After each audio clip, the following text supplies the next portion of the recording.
Et bon, alors aujourd'hui, je vais vous expliquer ma manière préférée de réaliser un vignettage ou pour attirer le regard vers mon sujet principal en gardant le total contrôle et en ouvrant même des portes créatives. Vous connaissez sûrement les techniques de vignettage classiques, que ce soit dans Lightroom, Camera Raw ou via le correcteur de l'objectif dans Photoshop, etc.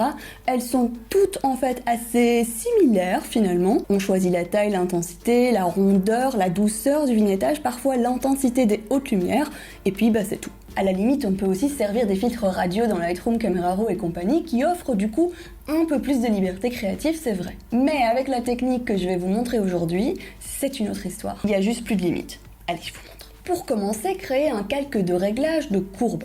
Baissez les hautes lumières et ajustez-le à votre guise. En réalité, vous faites ce que vous voulez. Ensuite, sélectionnez la zone que vous voulez préserver de votre effet. Ça peut être avec l'outil de sélection elliptique par exemple, mais vous avez le choix. Et puis vous faites Alt-Delete ou Command-Delete sur Mac pour la remplir de noir. C'est là que la coolitude arrive parce que vous pouvez tout à fait adapter la forme de votre masque avec CTRL+T ou Commande+T. Vous accédez alors à toutes les options de transformation manuelle des plus classiques au plus funky. Il y a moyen de s'amuser. Et bien sûr, en fait, sur votre masque, vous choisissez la forme que vous voulez. Vous pouvez même la peindre avec un pinceau dur à 100%.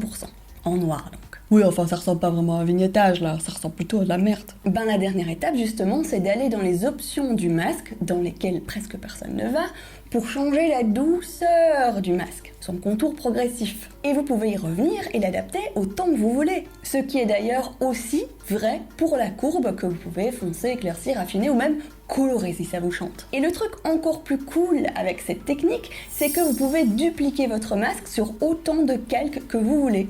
Vous pouvez l'appliquer sur des calques d'effets de couleurs, sur des calques de flou, c'est sans limite. Oui, enfin c'est toujours moche, mais au moins on comprend bien. Bref, j'espère que vous avez appris un truc et que vous avez envie d'essayer. C'est le genre de technique qui révèle encore une fois le pouvoir de Photoshop. D'ailleurs lundi, je vous publie une vidéo dans laquelle je retouche la même photo dans les deux logiciels pour qu'on puisse comparer, donc Photoshop et Lightroom. Ça devrait être chouette et assez intéressant. Mais des vidéos à propos de Photoshop sur la chaîne, il y en a déjà quelques-unes, donc vous pouvez aller voir. Et en tout cas, n'oubliez pas de vous abonner, de parler de la chaîne autour de vous. Et moi je vous dis salut les boudins et à demain matin pour un nouveau Creatino.